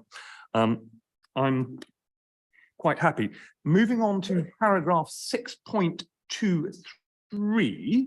I'll just bring that up. I was a little confused by 6.23. The following significant beneficial environment effects have been identified, and the third round dot says that there is a significant beneficial environmental effect on the wind microclimate, which seems rather at odds with paragraph 6.25, which says the following significant adverse environmental effects have been identified: wind microclimate. I just wondered if you could tell me what the beneficial is, and then I see that on 20 different locations out of 24 tested, there is a significant adverse environmental effect on the wind microclimate, and I wondered if you could square the circle for me on that, please. So the purpose of the ES is to identify, the various receptors and test the indicative massing, so the maximum parameters. And so the wind mitigation measures, which would be provided by condition, will be required to reduce the reported impacts in the ES. The environmental statement is reporting the, where those significant impacts occur, and we've reported them in the report. We're just getting up to the paragraph. Second benefits. So the ES has identified 24 potential on-site thoroughfare locations. So in the environmental statement, there are a number of different locations that have been tested for wind conditions, and there are 24 of those that are seeing significant benefits, and there are the listed locations in the report where there are significant adverse impacts. So it's not the same condition in the same street, so to speak. It may be that there are parts of the street that receive better conditions than other areas, and so the wind microclimate assessment in the environmental statement that considers all the various spots on the street and reports on all of those different areas. So Neil, just for clarity, it's not 20 out of 24, it's 24 beneficial, 20 adverse. It's 24 beneficial. Yeah. And then there's the bullet points that list all of the adverse, so that could be 20. Yeah. Okay, thank you.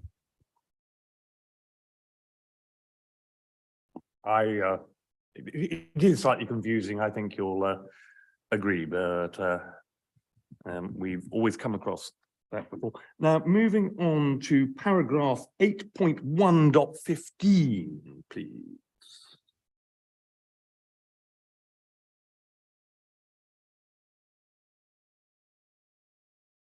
A whole 193 square meters of community space. Wow, isn't that generous? Especially since it's got to be offered to existing groups in the first place, and there'll be nothing left for any new residents in the block. How many centimeters from the expected property head count do you think that comes to? It comes to about 13 centimeters a resident, as far as I'm concerned. That's not very generous, is it? The whole site, including the master plan area, provides a range of community facilities. There are community facilities within the area, and there is no requirement to provide a certain amount of community space for this development. The provision of community space that has been provided has been included potentially for local groups, and officers think that that's a reasonable contribution, but I take the point that it's not a substantial facility, but there is availability in the area of other community facilities. Therefore, we certainly won't be requiring any more. We'll leave that. But moving on to something actually rather more serious, deliveries and servicing. 8.6.32. Can you give me some sort of indication on the plan exactly where the delivery yard is that's going to service the entirety of block C? And how many size it is, how many slots it's got, because 1,700 flats all getting their Amazon and their Tesco or Aldi home deliveries. That is potentially a serious amount of deliveries occurring between 6 a.m. and 10 p.m., which are the standard slots. Yeah, so the green lines in this parameter plan identify where the vehicle routes come and go from. And so on the right-hand side of on the right-hand side of the buildings, that indicates where the bulk of the delivery vehicles are going to go. They're going to go up Marathon Way, and then they can. I spot all that. Just if I can Councillor Carmel, if you could please Sorry, allow officers to finish at least a sentence just before want you interrupt. Neil, please carry on. I was trying to narrow down the question. That's fine. So we could save time. Sure. Neil, if you'd like to carry on, and then Councillor Carmel, you'll have plenty of time to ask a follow-up question. Please go ahead. Follow up. I want to clarify my question. Please go ahead.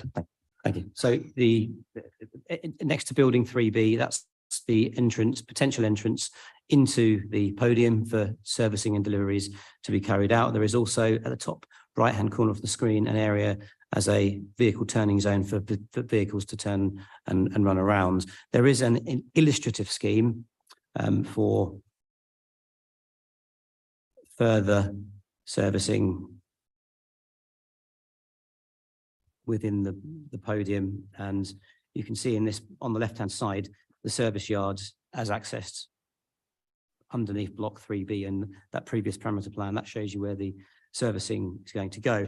But as you say, there is a significant number of residential units provided, therefore a servicing delivery plan is required as a condition. It's also important to ensure that the servicing deliveries are monitored as well, and so planning obligation includes requirement to monitor those deliveries and servicing to make sure that the arrangements are being carried out in accordance with the acceptable details. Sorry, let me so the one service yard, and I did ask for the size of it, is by block 3B. And what is the distance from the service yard for the person with their trolley delivering the cornflakes to block 1A, please? And the size of the delivery yard and how many spaces there are for Tesco vans or Sainsbury's vans or for the private ones, the Waitrose vans. All of those are requirements of the details at reserve matters phase. They're an illustrative layout that's been proposed, that's been reviewed by Council's housing or transport officers. No objections in principle at this stage, subject to conditions. I could invite my highways colleague to answer some of your questions and might be able to give you some more satisfaction with some of the answers. That's very kind, but I do note that I've taken up a considerable amount of time, and I'm grateful to the chair. What is the indicative size of the service yard?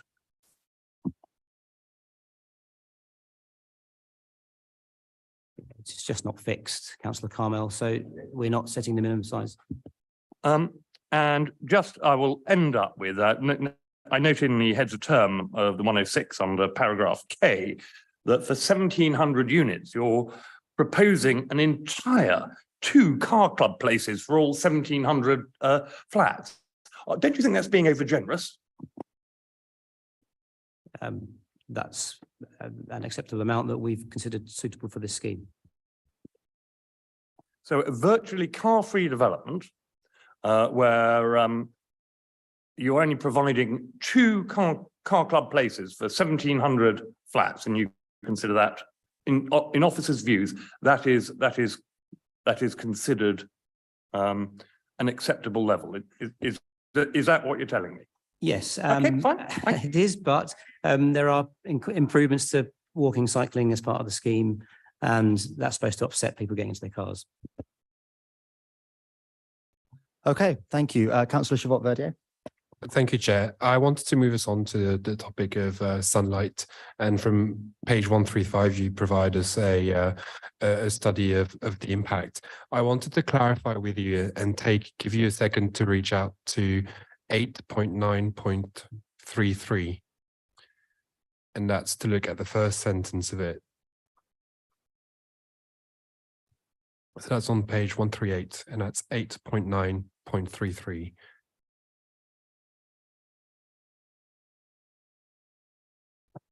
Yes, this is a relation to the consented development and a comparison of this scheme against that scheme that's been approved in daylight sunlight terms.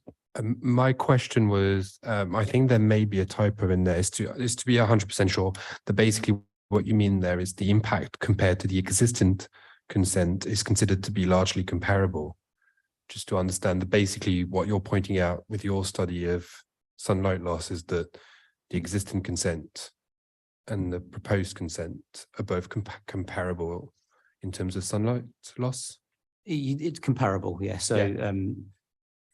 There are additional effects that's identified in the ES, but broadly speaking, there isn't a significant increase in daylight sunlight failures compared to the previous scheme. There obviously are further properties that have been tested in the current scheme that weren't around the previous scheme, but were the original ones considered, then the effects are broadly similar. Thank you. Okay, are there any further questions? No? Okay, I see no further questions, so we can now move on to voting. Firstly, we'll vote on whether recommendation 1 in the report is agreed, and recommendation 1 is that, subject to there being no contrary direction from the Mayor of London, the Chief Planning Officer be authorised to grant planning permission upon the completion of a satisfactory legal agreement and subject to the conditions listed below. Councillor Chabot-Verdier, will you be voting for, against, or not voting? For. Councillor Walsh? For. Councillor Harvey? For. Councillor Souslous? For. Councillor Carmel? For. Councillor Pascal-Duberry? For. And I'll also be voting for. So that recommendation has been approved. Now we move on to recommendation 2, which is that the Chief Planning Officer, after consultation with the Assistant Director Legal Services and the Chair of the Planning and Development Control Committee, be authorised to make any minor changes to the proposed heads of terms of the legal agreement or proposed conditions, which may include the variation, addition, or deletion of conditions. Any such changes shall be within their discretion. Councillor Chabot-Verdier? For. Councillor Walsh? For. Councillor Harvey? For. Councillor Souslous? For. Councillor Carmel? For. Councillor Pascal-Duberry? For. And I'll also be voting for. So that recommendation has also been passed and the application has been approved. Thank you to everyone for your time, and thank you to the officers. Thank you very much. We now move on to item 5. Yeah, sure. I'm just going to have a 5-minute rest break.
that goes green, that goes green. Yeah.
Okay, is everyone ready?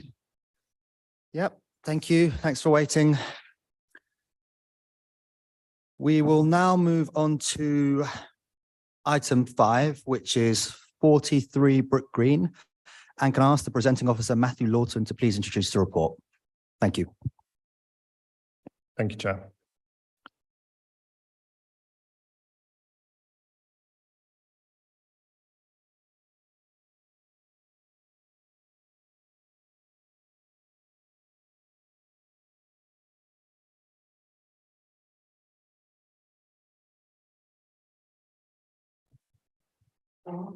Thanks, Chair. So yeah, this is an application at 43 Brook Green. It's for the erection of a Part 1, Part 2 story extension to the main building at roof level, following removal of existing plant, a plant enclosure at 7th floor level, a three-story tiered extension to the side and rear of the building at 2nd, 3rd, and 4th floor levels, roof terraces at 5th and 7th floor levels, alterations to the ground floor frontage, to the first floor northern elevation, replacement windows, external alterations, refuse storage at ground floor level, cycle storage at basement level. And this is all in connection with the provision of an additional 4,539 square meters GA of high grade Class E office space, which brings the total floor space to 16,301. So if we just look at the site, so the site is outlined in red here. Yeah, this is an office building on Brook Green, an existing office building which is currently vacant. You can see the setting here just north of Hammersmith Road. And there's a variety of developments surrounding the building. So if we kind of do a bit of an aerial tour. So the building is in the center here, and the bulk of it is L-shaped. There's an office building to the south on Hammersmith Road and opposite on Hammersmith Road. And then there's kind of some buildings to the north, which I'll talk about in a second. And then further to the north, it's kind of turns to more residential nature. And there's residential buildings opposite on the other side of Brook Green as well, but some larger kind of flatted buildings. So looking from the east here, you can see here this is the front of the building onto Brook Green. You've got the St. Joseph's Almshouses, which lie immediately to the north of the building, and the Holy Trinity Church as well. You've got Collect Court office building at the back, and you can see here that has a more, this is a listed building which I'll talk about in a second, but it has a more recent kind of 1990s extension, which is immediately to the rear of this building. This is looking from the north. So again, you see here the kind of L-shaped nature of the existing building in the center. And it has a kind of 2-story rear element, which is where the kind of extensions are focused at the back. And then there's also some roof extensions proposed. And then this is just the final angle. So this is looking from the west. And again, you can see here that the kind of expanse of the 2-story rear element, the L-shaped nature of the building and the surrounding development. So the building here is shown in burgundy. The building's in the Brook Green Conservation Area. So here we've got Brook Green on the left-hand side and Hammersmith Road just running across the top. So going through the sites identified here, so we've got number 1, which is Collect Court. So the front bit of that is the kind of bit that's of heritage important, which is grade 2 listed, with this kind of 90s extension in the similar style coming back from that. Then we've got number 2 is the St. Joseph's Almshouses. Now this is the historic element of the almshouses, which is in orange here. If I skip to number 4 in green is the more modern almshouses building. So that isn't listed itself. And then number 3 to the north of the almshouses is the Church of Holy Trinity, which is grade 2 star listed. And that has some churches listed, halls, etc. And then there are also some other buildings, so which aren't shown on here. So St. Paul's Hotel, I think it is just to the other side, on the other side of Hammersmith Road. And there's listed elements in the open space next to that, the railings, and there's a building in the open space, which is listed as well. So this is just a kind of axonometric. I know we've just kind of done a bit of a fly around, but this again highlights that the existing building is the bulk of it is broadly this L-shaped building, but there are, I guess the important thing to note here is that there are 2 existing kind of plant boxes on top of the existing building, which would be replaced by the proposed extension. And then at the back, again, as we've seen from the fly around, there are 2 existing stories there. So this is kind of a artist's impression axonometric of the proposal, which I think is quite useful just to understand the proposed extension. So I guess the bulk of what you can see here, well, a lot of what you can see here is a kind of green roof and planting, which is proposed as part of the development. But looking at the front, so there's kind of one, albeit set back, there's one additional full floor at 6th floor level. Then there's a kind of pavilion at 7th floor level with a terrace in front of that and a green roof at the northern end here. And then there's some plant on top of that. And then at the back, where we had the 2 stories before, there's an additional 3-story extension, which tiers back away from residential development to the north. And there's a much smaller roof terrace at the back, which I'm just highlighting now if you can see that. And then there's also some other kind of minor changes where they are kind of restoring the kind of original design of the ground floor frontage in some ways and opening this up and making this more active, and the repaving the kind of side shared access road with the residential to the north at the frontage. So just going through the floor plans, if we start at basement level, there's an affordable workspace proposal as part of this, and the kind of green, I don't know if the color shows up actually, but the front of the building here, that's where some of the affordable workspace would be at basement level, and the majority of the rest of this floor is taken up by the proposed bike store hub and kind of associated facilities and plant rooms, etc. At ground floor, this kind of shows the wider ground floor, so it shows the pavement, the kind of road surface at the side, which would be repaved as part of this. And as the part of the wider ground floor layout here, you've got the kind of regular office at the back, but at the front, you would have a kind of new cafe event space, which I think the idea is that would be publicly accessible. And then most of this frontage area is also part of the affordable workspace office. So there's designated affordable workspace and kind of drop-in areas and kind of mixed use spaces there. And then going up the building, office space on the first floor, and the kind of redesign of so there is an existing ground and first floor on the northern side, but it's kind of redesigned as part of this proposal to get these tiered extensions at the back. So as we go up the floors, you kind of see how the extensions tier back, and you get green roofs and roof lights to provide light to the floors below. There's also a light well retained in the kind of middle of the building, which helps with the quality of the office space proposed. And then eventually we get up to the 5th floor where the terrace at the rear appears, which is proposed,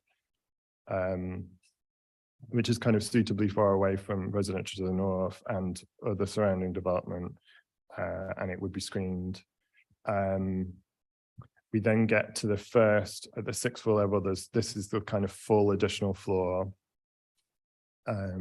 which kind of largely has a glazed treatment set behind a brick parapet. Brick parapets are kind of a feature of the proposed extensions, both at this level and at the rear, and planting, particularly on the northern side at the rear. And then we go up to the 7th floor level. So here is where we have this this L shape here at the front is kind of a pavilion, kind of, I guess it would be kind of a multi-use space for tenants of the building. And there's a terrace in front of that, wrapping around that. There's a green roof area at the northern end, which would be gated off, and also on the southern side. This bit here is just a route to get to the other stir core from the terrace in case it's needed for emergency access, etc. And then there's just additional plant on top of that. And then just going through the views. So this is the existing view north from Hammersmith Road. Here is the proposed visualization with the kind of full additional floor, and then the setback additional floor that you can just see peeking above there. Again, looking down Brook Green towards Hammersmith Road, there's the existing plant box at the front, and you can also see the one at the back there, kind of just where the tree is dangling down. And then here, so from this end, you only really see one of the additional floors because of the house at back, the second additional floor is. And you can see the additional floor at the back and some of the plant screening, I think. And here also you get a kind of glimpse of the upgraded street level, but there's a bit more detail on that coming up. This is from St. Paul's Gardens on the southern side of Hammersmith Road. So basically where we're looking is this gap in between the buildings here. So at the moment you can't, well, you can see probably this is probably the existing building. And then when you go forward, you just, in this glimpsed gap, you see an additional floor. And then here is even less of a view actually. So from, this is Collect Court, the frontage kind of heritage significant part. And just if you look where the chimneys are, a tiny bit of the building appears behind that. And then finally, from the north, this is, so when we were looking around the almshouses, this is the kind of newer bit of the almshouses, and this is the listed bit of the almshouses on the right-hand side. And then there's a lawn kind of that they all surround. And this is the view of the existing rear of the building. So you were looking at the kind of L-shaped wing in the distance here, and at the lower, in the lower view, we can see the red brick is the existing lower two-story element. And then if we flip, if you ignore the change in lighting conditions, we then get the view of what the proposal would look like. So you see the additional floors at roof level, but crucially you see the proposed kind of tiered extension here. And I think the key thing to kind of look at here is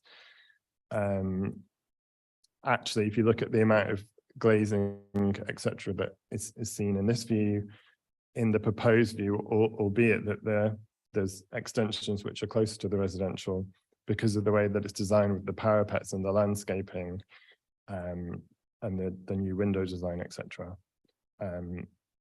It's felt that it's, you know, sensitively designed in that regard. As I was saying, this is just an image of what the entrance at ground floor level onto Brook Green is anticipated to look like, with the restoration of some of the kind of historic features of the building which aren't there currently. I think there's been some alterations. This is a kind of visualization of what that corner will look like with the northern side road. So this here is kind of where the current servicing, well, so sorry, what I should have said actually is that at basement level there's a car park, 45 space car park that's lost as part of this development. So at the moment, that's accessed from here, as well as servicing being done from here. So in the proposal, this becomes the entrance to the bike store, and some servicing would be done from here as well. But yes, there'd be no more access to the basement car park. So that would be, significantly reduced vehicle, or certainly car access to the basement, because there wouldn't be any. And then looking down the service road to the north, or the shared road to the north of the almshouses, this is to give you an idea of that relationship. So again, you've got the kind of bike store access here. You've got the extensions teeing back at ground floor and first floor. That relationship is largely similar to it as at the moment. However, you've got the kind of introduction of the parapet, which in some ways reduces the kind of window to window distances here. And then the building tiers away from the residential development. This is just to give an idea of the across the street distances that we've been talking about with the almshouses. So this is the tiered extensions, and sections have been taken at 2 different points because of the slightly staggered building line of the almshouses. So these lower distances are basically the same as the existing distances, and then at ground and first floor, and then as it steps up, it gets further and further away. And crucially, if you're in the building, because of the parapets and also the planting, which is proposed there as well, any kind of views from the high levels down would essentially be largely obscured by the parapets because of the angles, the viewing angles. And it also kind of limits the amount of window to window kind of visualization in space. And this is the other section. So this is there's one part of the almshouses which is a story higher. So that's through the bit that's a story higher, and this is through the lower section. And yeah, so overall, this is obviously an application proposing to extend and refurbish an office building and to bring it back into use as high-grade office space. The impact on residential amenity and heritage have been carefully considered as part of the design and our consideration of the application. We have received some responses and objection and one neutral response, which have all been summarized in the application report. And overall, it's concluded that because of the heritage assets which are nearby, which we've pointed out and are identified in the report, because of the proposed development, there is a limited amount of less than substantial harm identified to the setting of the adjacent heritage assets. But this is felt to be very limited, and this has been weighed against the benefits of the development, which are identified here on this slide, which I'll talk through in a second. And because of it being weighed against these benefits, it's considered that the limited harm is acceptable in this instance. So just to run through these, some of which I will probably have already mentioned, there's an improved ground floor active frontage to Brook Green. There's removal of unsympathetic alterations at ground floor and reinstatement of stone pilasters, again at ground floor into Brook Green. There's an affordable workspace provision, which is 20% of the uplift at 40% discount. The development will obviously increase employment opportunities. It will improve the environmental efficiency of the building. It's removing on-site car parking. A contribution would be provided as part of the proposal to fund developments to local open spaces, which might be used more by it coming back into use and by office users, etc., such as St. Paul's Gardens. It would provide support for employment, training, and local businesses, both during construction and ongoing as part of with the affordable workspace offer. And there's also identified high-rise improvements as part of the assessment which has taken place, which is accounted for in the 106. So yes, subject to the changes made in the addendum and the officer report, officers recommend approval on the basis of completion of a legal agreement and the suggested conditions, and also the second recommendation about amendments as may be necessary subsequent to the committee. Thank you. Matthew, thank you very much. That's much appreciated. I will now call three speakers in support. We've got Jacob Loftus, Jonathan Lonergan or Harry Gregory, and Sean McEntee. And you have 5 minutes between you. If you could please just introduce yourselves one by one, and yeah, the floor is yours. Thank you. Thank you, Chair. If it's all right with you, it's just going to be me. Good evening, councillors. My name is Jacob Loftus. I'm the CEO of General Projects, the developer behind 43 Brook Green. As a business, we specialise in the reinvention of existing buildings to create highly sustainable, design-led, experience-driven workspaces. Across London, we've delivered over 1.5 million square feet of buildings, which have become home to over 400 small businesses, alongside some of the UK's most innovative technology, media, and creative businesses.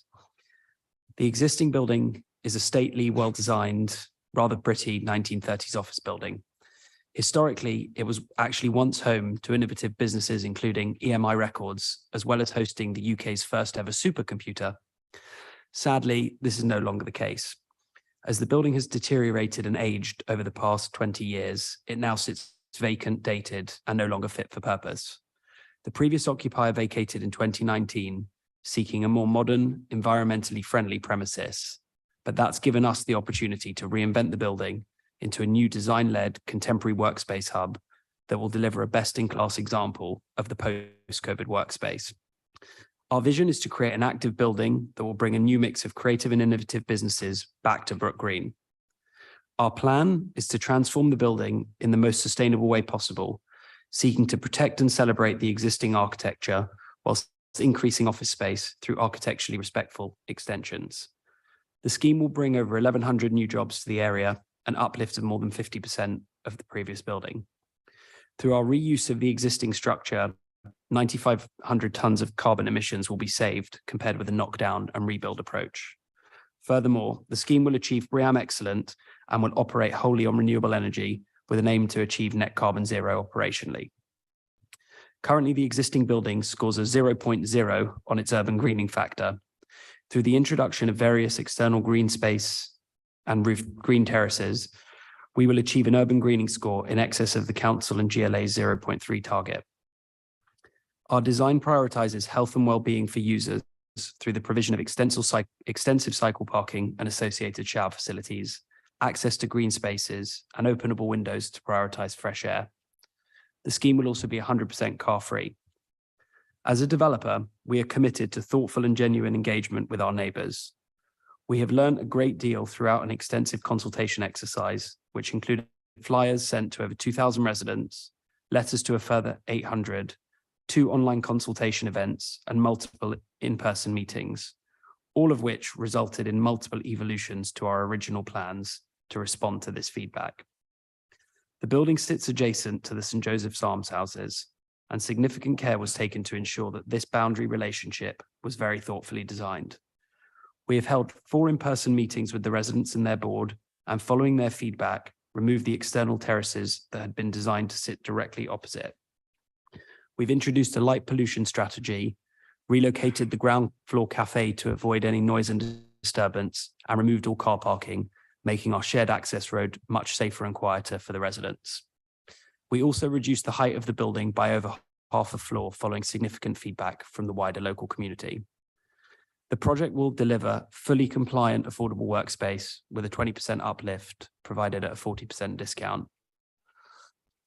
Utilising our operational workspace platform, General People, we intend to operate the affordable workspace ourselves as a new hub for local small businesses and creative makers. As one of London's largest SME workspace operators ourselves, we have extensive experience in delivering these hubs, and alongside the space provision, intend to provide youth mentoring programs, work experience opportunities, free skills and training programs for young people too. General People have an extensive track record of delivering innovative SME workspace alongside delivering significant opportunities for young people through our social impact programs. And we've demonstrated this across London with our existing partnerships with Newham and Southwark Council. We believe that the reinvention of 43 Brook Green contributes significantly to the local area and the borough as a whole, delivering investment, regeneration, jobs, and opportunities for the community too. I'd be delighted to answer any questions. Jacob, thank you very much. Thank you. So we will now move on to committee members' questions for officers. And who has the first question? Councillor Carmel. With permission, my only concern is a comment to begin with was the relationship to the almshouses, and the presentation has allayed those fears. My only particular question is actually for my own personal education. In paragraph 3.36, it talks about the ground scraper approach. What on earth is a ground scraper approach, please?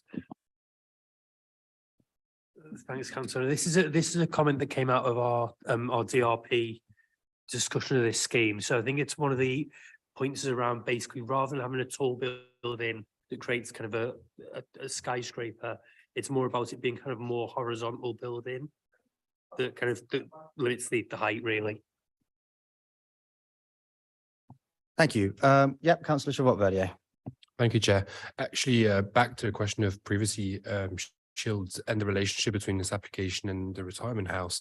So you showed us a designed evidence that there'll be parapets and plants on top of it. So I wanted to understand, you said the parapet would be 1 meter. I'd like to talk about the plants that'll be sitting on them and to understand whether they'll be thick, whether they'll be blocking the view. Therefore, my thinking is if I'm sat at an office desk, which most people in this building will be, will I in fact have any view of the outside, including on the first, second and third floor, which are in front of the retirement house? Thanks, Councillor. Yeah, maybe I can go back to here. So some of it depends where you are in which bit of the building. So in the top floor on this section, which is the section closer to Brook Green. So this is kind of the front near Brook Green, that bit of the building. Then this is the section there. So as I say, to an extent I mean, there's no windows at ground floor, and at first floor, there's windows there anyway. The floor levels here are slightly offset. And as you can see, I think it's 1.1 is the parapet. So 1.1 is the parapet height and the top of the planter. The planters have been designed to be, I think, 600 mil deep and 500 mil wide, which is considered to be of sufficient size that a decent amount of planting will be able to go in there. There's also conditions which will require maintenance of the landscaping to and its replacement within a 5-year period, which is the kind of standard period to secure that gets going. I mean, in this section, there may be a kind of some level of equivalence in that top floor across. But because of the planting and the parapets, and because of the different nature of the use of the buildings, I think it's unlikely that it's going to be to a detrimental level any impacts from the building. As I said, in terms of a kind of perception of overlooking, albeit that the windows are further away from the almshouses at the moment, there's actually a kind of much more exposure of them to glazing across that gap than there will be in the proposal because of the nature of the design of the elevation. So maybe if we go back to here. So because of the way that the parapets and the planting are, it means there's kind of much less of a window exposure open to those than in the existing, where there's kind of almost curtain glazing, albeit that it's further away. I don't know if that hopefully answers your question. Yeah, it does. A follow-up question. Thank you for that. A follow-up question would be in the report, condition 3 talks about planting. So now going into gardening, and it's to understand, because the plants will play a role in preventing, in fact, protecting people's privacy in the retirement house. Just to understand what the planting season would be, basically, would there be a situation where for 6 months we just have the parapets and no plants on top of them because it's not planting season? Therefore, actually, we could be in a situation where there's a lot of overlooking into both the houses or the schools around us, as has been pointed out. I suppose it depends on a number of variables. So it perhaps depends on when it's completed at a point where they would be ready to be planted. So, and whether that would be an appropriate time to plant. And also, I guess it depends on what you're actually going to plant, because different plants have different seasons. So I guess in an ideal world, through this condition, you would have an idea of when these were going to be planted, and so that you could factor that in. And maybe you would also, I presume that the idea will be that they'll provide greenery all year round. So the kind of plants that will be used will be ones that will be suitable to fulfill that kind of brief. So I think that could be, ideally controlled through this condition, because there'll be a management plan, etc. Okay, thank you. Any other questions? Yeah, Councillor Souslis. Just one quick question on page 191. It says, as the designing out crime officer from the Metropolitan Police made some suggestions, actually strong recommendations about cycling storage and how they should be constructed. Have these comments been taken into consideration? Are they now part of the finalized plans? Thank you, Councillor. Yes, so so on the comment from the Metropolitan Police, yes, he said a couple of things which I went back recently and clarified with him actually. So in terms of the cycle storage, because the cycle storage is all internal, I think it fulfills all the criteria that he was looking for in terms of security. I'm not sure whether when they reviewed it, maybe they didn't identify where the cycle storage was. But yes, all of the long stay cycle parking is within the building, so would meet his comments. And just while you mentioned it, the other bit of his comment about secure by design, just to clarify, and that's clarified in the addendum. His comment said that secure by design wasn't relevant here, but actually, having spoken to him, it's more to do with it being an extension of a building, and therefore it can be difficult to get full compliance in a building that's being adapted, where you're not designing it from scratch. So the condition that's relevant has been suggested to be amended to be in line with the principles of secure by design, and that would cover things like the cycle storage as well. Okay, thank you. Thank you. Yes, Councillor Chabot-Verdier. Thank you, Chair. Just to bring us to condition number 5, which is on page 169, and I know at least one of my colleagues across the floor will agree. It's to look at the hours that are allowed for activities audible beyond the site boundary, and these only relate to 8 to 6 p.m. Mondays to Friday and 8 to 1 p.m. on Saturdays. Not talking about bank holidays and Sundays. I was wondering whether that be covered in a condition, or is this part of a management plan, or is this something that the committee should amend, in your opinion? Thanks, Councillor. Yes, so I think the intention of this condition, and also condition 6 as well, for completeness, I think the intention is that this stipulation in terms of hours and days is that the works would take place only in those hours and only on those days and at no other times. But yes, if you wanted to spell it out more clearly, those conditions could perhaps be amended to include this, a specific line saying, and not on Sundays and bank holidays. Thank you, Chair. Could we perhaps ask the legal officer? Yeah, sure. Do we need to amend the condition or can we leave it as part of the condition 12? Not be used on Saturday, Sunday, and bank holiday. Is there or amplified music? It's for the terrace. Yeah.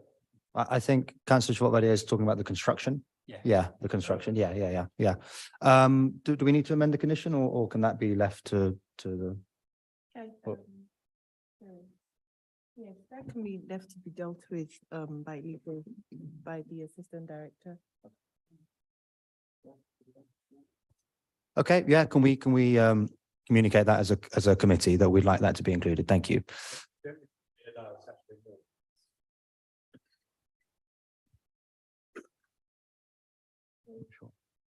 We normally allow Saturday mornings on the standard hours of operation.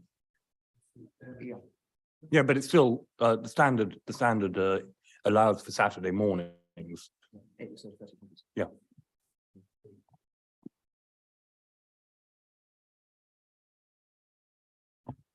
Okay, thank you. Are there any other questions? Yes, Councillor Harvey. I just wanted to ask about overlooking onto the primary school, if you could clarify that point. Thanks, Councillor. So if we scroll back.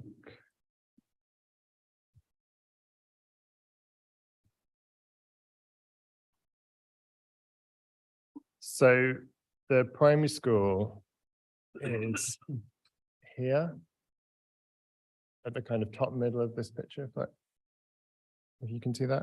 And so there's this single story element here, which has a couple of small windows in, I think. And then it's kind of designed around this tree. And then it doesn't look like there's many windows there behind. And if they are, they're maybe at ground or first floor level, it looks like. Sorry, I probably mean more in relation to the playground. Oh, sorry, to the playground. So the playground. So I'm not sure if this bit in front of that is maybe a small area of playground. It possibly is. So the existing building is here. Obviously, the higher stories. Here, so you've already got first floor windows in this back corner. If you can see where that is. So yes, there will be some additional windows, but they'll be tiering back further and further. And you've also got the added, I guess, benefit of having the parapets in front of what. So I guess the equivalent windows at first floor level in the proposed will probably be less impactful because of the new parapet design and the planting. And then that kind of theory also applies to the new tiered extensions. And the higher that you get because of the viewing angle, probably that limits even more the amount of intervisibility. So I don't think I could say that there's no overlooking, but I think it would be no more detrimental than the existing building, and there might actually be kind of a beneficial impact because of the changes to the design. Yeah, and also obviously the distance, so that the higher you're going up, the further and further these are going away, and it would be kind of some distance at that point. So, and I think so I think we've just been looking at this space here. If you can see that, but I think the main playground is this open space here. So that is some distance away. And because, especially with that bit, the angles would be so acute at that point that I don't think there'd be any considerable impact. Okay, are there any further questions? No? No further questions? Okay, then we will move on to voting. And firstly, we'll vote on whether recommendation 1 in the report is agreed. I'll read it out again. Recommendation 1, that the Chief Planning Officer be authorised to grant permission upon the completion of a satisfactory legal agreement and subject to the conditions listed below. Councillor Chabot-Verdier, will you be voting for, against, or not voting? For. Councillor Walsh? For. Councillor Harvey? For. Councillor Souslous? For. Councillor Carmel? For. Councillor Pascal Tougoure? For. And I'll also be voting for. So that recommendation has been approved. And now moving on to recommendation 2, that the Chief Planning Officer, after consultation with the Head of Law and the Chair of the Planning and Development Control Committee, be authorised to make any minor changes to the proposed heads of terms of the legal agreement or conditions, which may include the variation, addition or deletion of conditions. Any such changes shall be within their discretion. Councillor Chabot-Verdier. 4. Councillor Walsh. 4. Councillor Harvey. 4. Councillor Suslus. 4. Councillor Carmel. 4. Councillor Pascu-Touberay. 4. And I also vote 4. So that has been approved. Thank you very much. Thanks for your time. Thank you. And thank you for everyone attending or watching online. The draft minutes of this meeting will be published on our website shortly.